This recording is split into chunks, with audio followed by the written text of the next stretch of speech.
hats off to North Carolina. They're obviously a really good basketball team, well coached, and one play better than us today. Thank you for the fans that came out. To have over 2,000 yet again today, it's, they keep coming, keep supporting. Hopefully we gave them something for them to keep coming back. Proud of our kids' effort. I thought we competed. This, again, one possession short, and that's on me as the head coach. I got to find a way to get them over the hump. So that locker room's sad, but we're going to keep working. We got no other choice. Coach Hispanic lose third straight game logging double figures. What is she beginning to find a rhythm offensively?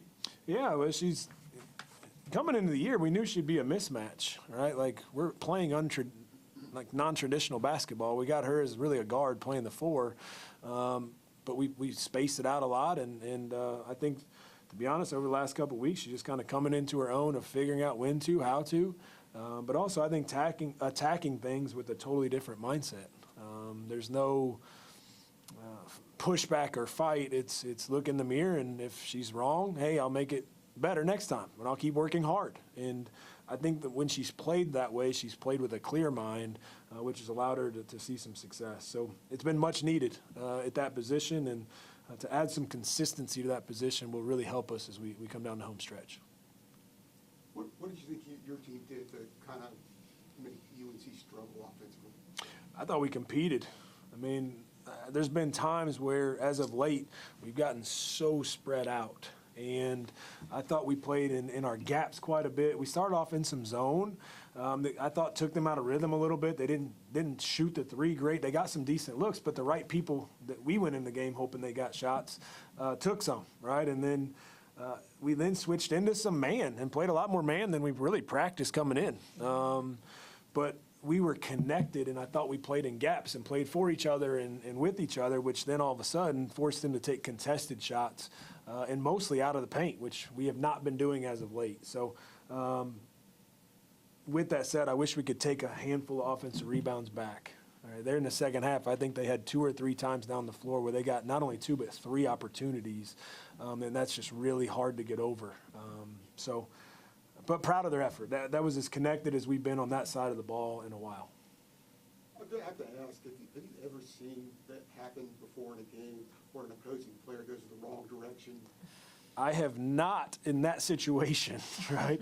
I've seen it sometimes out of a halftime per se, but in that situation when she took off, I'm like, wait a second, this is wrong. And we were all kind of thrown off, including the referees, I think, there for a second. But no, I have never seen that. I really wish we would have taken advantage of it for sure.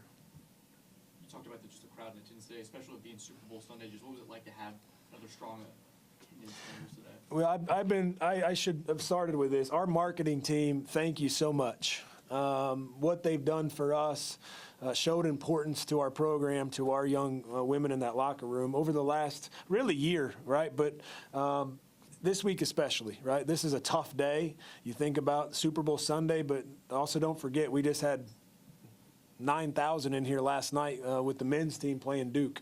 And so, I get, like, Clemson's a little different. People are traveling to and from to get here, right? And so you'd think that this would be one that you wouldn't have a ton of people at. And for them to do their job and to spread the word, again, our young people have been phenomenal on campus, but really marketing did an absolute phenomenal job and have been, but specifically for today to help us with that. And again, we did not come out on top, but I truly hope that they're seeing and feeling of where this program is headed.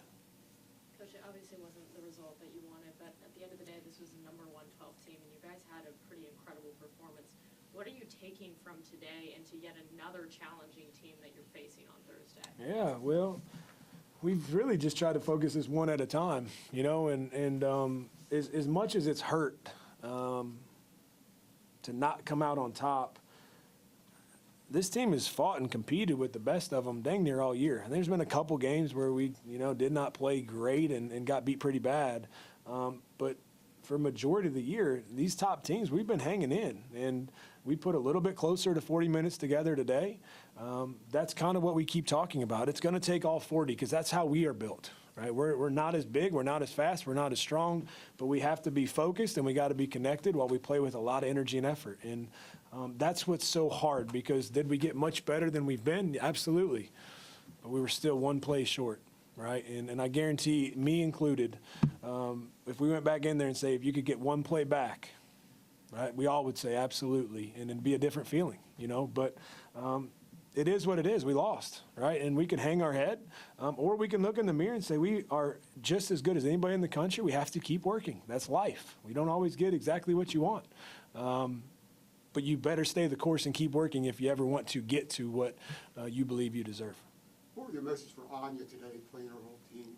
Yeah, it's interesting. A couple years ago, I think that was a huge, huge emotional thing. In times where transfers weren't as many as you see in today's world. And so I feel like, Loyal's played against her former team, obviously Anya today. It's a little bit more normal in today's world. I'm sure she's got some close friends over there. To be honest, we kind of flipped it and just allowed her knowledge to share some of you've been around them for so long. And so, I thought she had little nuances of just what each kid may try to do. She likes to break a play here compared to run what the normal set's supposed to be. And so she gave us some of that knowledge, which I felt was helpful. But I also think it took her attention off it being an emotional game, where you put so much pressure on yourself. Loyal's a leader for this team. What are you telling your girls in that locker room right now? How do you conquer Thursday? Yeah, I think first I just want to thank my Lord and Savior Jesus Christ just for another opportunity to compete with my teammates, to play for Coach Poppie. I'm just so grateful to be here. Thankful for the fan base, just the support that they've shown over, just the course of the season has been amazing. And it's been like a total flip and a switch from last year. So I'm thankful for that. But, I just stay in the course, continue to keep our heads up. We have nothing to put our heads down about. But like Coach Poppie said, we just didn't get it done tonight. But we got another opportunity on Thursday. So that's just the good thing about basketball. We let this one slip through our fingers, but we got another opportunity. So we just got to keep moving forward.